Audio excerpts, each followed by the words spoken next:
Fala galera, aqui são os meninos de Fora da Vila mais uma vez. Eu sou o Carlos. Eu sou o Danilo e amanhã tem clássico, amanhã é dia de Sansão, então nós vamos fazer aqui o nosso tradicional pré-jogo, de um jogo muito tenso, Santos e São Paulo, aí o Diniz encontrando o seu outro ex-clube, né? Já encontrou o Fluminense na última rodada, agora encontra o São Paulo, seu clube mais recente, contra o Crespo, que foi cogitado e recebeu proposta do Santos e acabou indo para o São Paulo e já foi campeão paulista por lá. Os momentos das equipes são muito diferentes, né? Tanto o momento do começo da temporada, quando a gente estava com muita dificuldade, o São Paulo numa crescente absurda, né? Tipo, com o trabalho do Crespo já aparecendo, desenvolvendo e tudo mais. Mas agora o momento é diferente. O Santos está encontrando o seu futebol, está aprendendo a jogar com o Diniz, fez um bom jogo, apesar do resultado negativo. Fez um bom jogo contra o Fluminense, a gente viu muita coisa boa nesse jogo. Então, assim, aquela evolução que a gente sempre falou que a gente quer ver, a gente pelo menos tem enxergado em alguns momentos. Ignora o jogo contra o Juventude, né? Que ali foi triste, mas o jogo contra o Fluminense demonstra que o Santos pode jogar bem um clássico contra um time que, em teoria, está melhor no momento. Porém, o São Paulo também está cheio de problemas. O São Paulo tem vários desfalques, tá com o jogador voltando de lesão, vários que estão lesionados, tem jogador que não está relacionado também. Então tem muito problema para o São Paulo e o Santos parece estar resolvendo problemas, tanto de questão de desenvolvimento do estilo de jogo, quanto volta de jogadores que estavam lesionados ou suspensos, né? O Luan Pérez deve voltar para a zaga agora para o próximo jogo. E a gente só, em teoria, só tem a ausência do Alisson, por enquanto. O Jean Mota é dúvida, mas o Danilo vai falar mais aí sobre as possibilidades aí do time do Santos. Pois é, com o Alisson tomando o terceiro amarelo. Inclusive, é um problema que esse Santos está tendo. Se você pensar que em 4 jogos, 2 jogadores já tomaram 3 amarelos. Então, talvez seja um reflexo do futebol do Diniz, que acaba levando muito o time para o ataque, desguarnecendo um pouco a defesa. O fato é que o Luan Pérez já volta de uma suspensão, então ele já tomou 3 amarelos e já ficou um jogo fora. E o Alisson fica esse jogo suspenso. Devemos ter a entrada do Camacho. Devemos. Não sabemos exatamente o que o Diniz vai fazer. Mas o Camacho entrou bem no último jogo. E a dúvida vai acabar ficando para a zaga se o Danilo Bosa, que jogou bem, vai continuar. Eu acredito que não. O Luiz Felipe deve seguir como titular. O meio de campo, a gente fica com um pouco de dúvida, não só pela questão do Camacho, se ele entraria como primeiro ou segundo volante. Existe um consenso na torcida de que o melhor seria ele assumir o lugar do Alisson, já que ele tem um passe melhor, mas o Diniz talvez queira ele mais avançado. Enfim, para esse jogo que o Alisson não está jogando, o mais provável mesmo é o Camacho de primeiro volante. O Jean Mota deve continuar se for jogar, caso não jogue, por essa questão de um entorse no tornozelo. Podemos ter o Zanocelo de titular, podemos, não garanto nada. E aí, a outra opção do meio de campo vai depender se o Lucas Braga é titular ou não. No último jogo, o Lucas Braga não foi, mas entrou. E quando ele entrou, o Pirani acabou saindo para o Marcos Guilherme fazer a meia. Também uma opção muito comentada pelos torcedores e jornalistas. Então, talvez ele mantenha o Pirani, que jogou bem também. O Pirani jogou um futebol melhor no jogo contra o Fluminense. Então, seria ruim ele ser sacado agora, mas é possível que o Lucas Braga volte ao seu lugar de titular e fica uma questão, né? O Lucas Braga voltando e mantém-se o Pirani ou tira o Pirani que jogou bem para colocar o Marcos Guilherme de meia, ou não coloca o Lucas Braga de volta, ou vai tirar o Marcos Guilherme, que acabou jogando bem nos últimos jogos. Então, do meio para frente, existe essa dúvida. E tudo isso somado ao fato de o Marinho não estar jogando futebol, e aí talvez, assim, pensando, poderia colocar o Marcos Guilherme no lugar do Marinho e dar um descanso aí para o Marinho. Mas eu acho que não, eu acho que o Diniz vai ou sacar o Pirani e colocar o Marcos Guilherme, ou deixar o Lucas Braga no banco, que nem ele fez contra o Fluminense. Acho que são as duas opções mais prováveis antes do Diniz fazer coisas mais revolucionárias. Eu tô com o Danilo. O Fernando Diniz, ele parece manter a mesma estrutura de time por um longo período. E aí entra naquelas análises que a gente já fez. Pode ser para entrosar mais o time também. Ele, em alguns momentos, quando ele é questionado, ele fala que ele não vê tantas opções assim para fazer mudanças em momentos de jogo. E isso me assusta porque ele tem alguns valores, assim, a gente sabe que o Santos não tem jogador a rodo, que tem aquela coisa, né? Ah, eu tenho 3, 4 opções no banco, eu posso mudar o jogo, mas as opções que a gente tem qualidade. A gente tem, por exemplo, se o Lucas Braga continuar no banco, o Lucas Braga é um fator que pode mudar o resultado de jogo. Da mesma forma que você escalar o Marcos Guilherme, seja na ponta, seja no meio, e de repente escalar Marcos Guilherme e Pirani, dependendo do jogo, né, dependendo do que o adversário apresenta, também é um fator assim de você ter 2 meias com uma certa qualidade, bastante movimentação. Então tudo tem que ser treinado, tem que ser pensado, trabalhado para você ter essas opções no momento que você precisa, que aí você vai se adequar. Mas como o Diniz é bem conservador, é bem provável que o Santos tenha a escalação, com exceção do Alisson, a escalação deve ser a mesma do que foi no último jogo. A gente deve ter John, Pará, Luiz Felipe, volta do Lan Pérez, no lugar do Bosa, muito provável, eu tô com o Danilo nessa também, e o Felipe Jonathan, o Camacho, no lugar do Alisson, o Jean Mota, se não tiver nenhum problema de lesão, deve continuar jogando também o Pirani, e na frente Marinho, Caio Jorge, Marcos Guilherme, e aí aquela sombra ali do Lucas Braga, mas eu acho que nesse momento de clássico, pela importância que o nome do Marinho tem, mesmo que ele não esteja jogando o nível que a gente sabe que ele pode apresentar de futebol, mas ser a liderança técnica, aquele cara que preocupa o sistema defensivo adversário, e pelo Lucas Braga ainda estar voltando de lesão, você vai um pouco mais devagar com o Lucas Braga deve entrar no segundo tempo.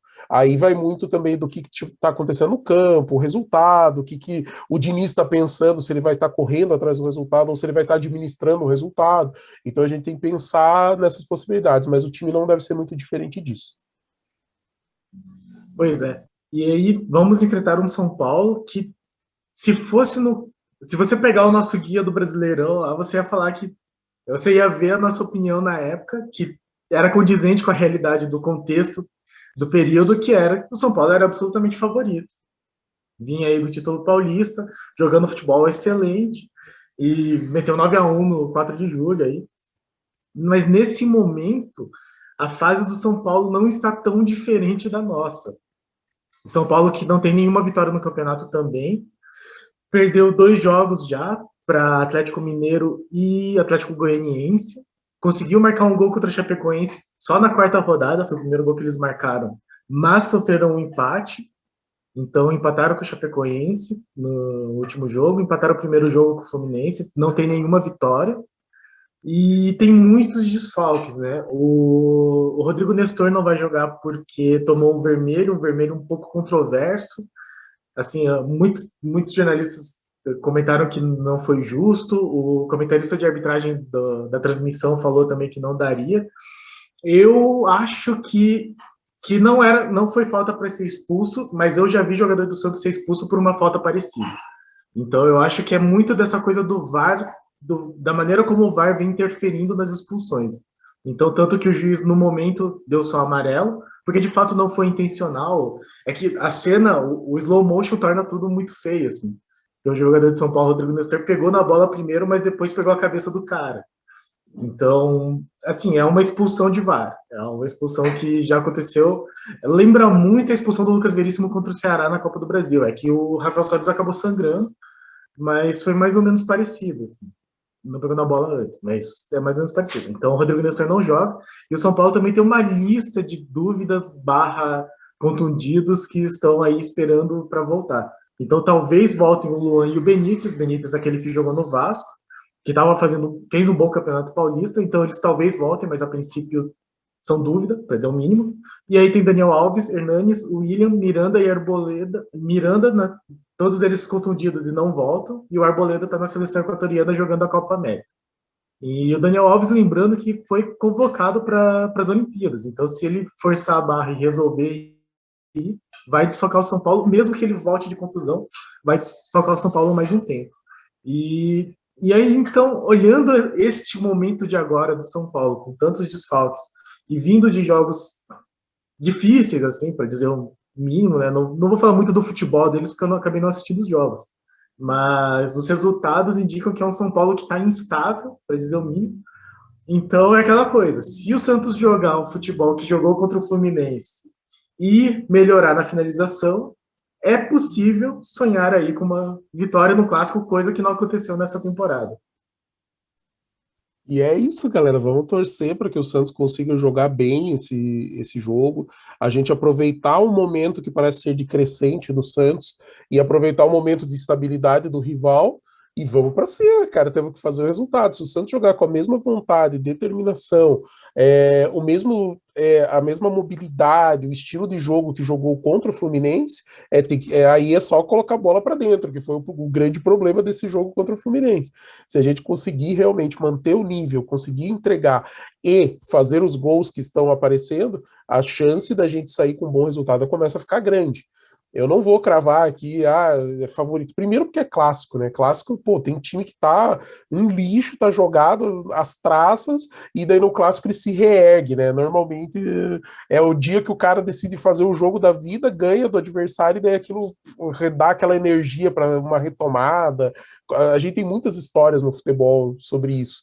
Então eu não vou cravar favorito. Mas se a gente puder aproveitar bem, jogar bem e aproveitar nosso momento favorável a partir desse último jogo que a gente viu um futebol bem apresentado e conseguir se aproveitar do momento não favorável para o adversário, cara, só alegria, vamos torcer pro peixe e vamos comemorar aí uma vitória num clássico que a gente está precisando. A gente tem que quebrar algumas barreiras com o Santos aos poucos, né? A gente tem que ter um time mais estruturado, ter um padrão de jogo, ter jogadores que estão aprendendo e começam a jogar melhor. A gente está vendo aos pouquinhos isso. Só que agora a gente também precisa começar a quebrar outras barreiras psicológicas, que é ganhar um clássico, conseguir ficar em alguns momentos para cima da tabela, ainda está cedo para falar, mas a gente também não pode ficar para trás. A gente tem que recuperar aí os pontos que a gente deixou escapar aí nessas primeiras rodadas. Pois é, então, e como a gente lembra sempre, né, essa é uma sequência bastante difícil. Então, o Santos pega agora o São Paulo em casa, o time do Crespo que recusou o Santos, ex-time do Diniz. Na próxima rodada, viaja até Porto Alegre para pegar o Grêmio, time do Thiago Nunes, que também negociou com o Santos. E depois vai pegar o Cuca, aí tem toda uma história com o Santos. São jogos difíceis, então é o momento de fazer ponto em casa. Assim, não é simples, mas empatar com o Juventude em casa meio que obriga você a situações como essa. Empatar com o Juventude em casa e perder os dois jogos fora. O Santos, que tem um aproveitamento muito ruim fora de casa, vai ter que acabar compensando, sendo muito melhor em casa, coisa que já não foi contra o Juventude.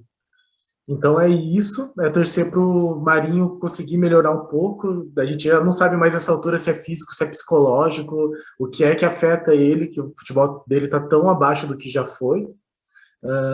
E também ele não é substituído, assim, eu fico com aquelas teorias da conspiração de por que é que o Diniz não tira o Marinho, mas eu acho que não é o momento de ficar questionando tanto. Eu acho que é apoiar, é torcer e ver se eles conseguem pelo menos meter a bola na rede. Como diz Carlos, ir evoluindo aos poucos, quebrando algumas barreiras. O Santos contra o Fluminense já conseguiu criar mais jogadas e propor um futebol mais interessante. Faltou finalizar, faltou acertar o gol mesmo, né? Mas algumas finalizações, várias finalizações foram no gol, teve uma boa atuação do goleiro deles. O Volpe também é um bom goleiro, então não vai ser mais fácil marcar gol no São Paulo do que foi contra o Fluminense, no que depende do goleiro. Mas é isso, assim, se o Santos conseguir ir evoluindo e melhorar os pontos que não foram tão bons, e é o que eu sempre falo, assim, o importante é que o treinador aprenda. Ele não precisa ser perfeito, ele precisa só aprender para melhorar um pouco do que foi na última vez e o que deu errado no último jogo.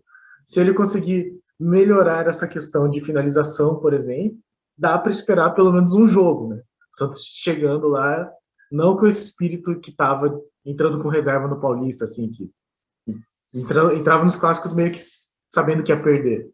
Agora, pelo menos, a gente vai ter um jogo. Acho que podemos esperar isso e torcer para o melhor. É isso aí, galera. Continue curtindo a gente, curta os nossos vídeos, comentem, compartilhem, deixem sua opinião. O que vocês acham? Se quiserem deixar aí nos comentários, vai dar Santos, quanto que vai ser o placar? A gente tá torcendo por isso. E se tivesse que cravar um placar aí, eu acho que para esse jogo aí 1-0 tava bom demais. O importante era ganhar do rival e somar 3 pontinhos na tabela. E você, Danilo? Ah, não, eu só quero que ganhe. Assim, eu não gosto de cravar placar porque eu sou muito ruim, eu sempre erro, eu sempre. Eu vou me abster disso. Desculpem aí, pessoas que estão assistindo. Eu só quero que o Santos vença. Se ganhar, tá bom já. O Santos precisa muito de uma vitória, tá jogando em casa. E é isso. A minha produtora falou que vai dar 1-1, mas ela é São Paulino. Então, Então, beleza, galera. Continue aí seguindo a gente. Aproveitem aí todos os nossos vídeos. Um grande abraço e a gente se vê no pós-jogo aí, após o clássico. é isso aí, pessoal. Curtem, comentem, compartilhem. Deixa aí o seu palpite, a sua torcida e pra cima deles. Um grande abraço, gente. Tchau, tchau. Abraço.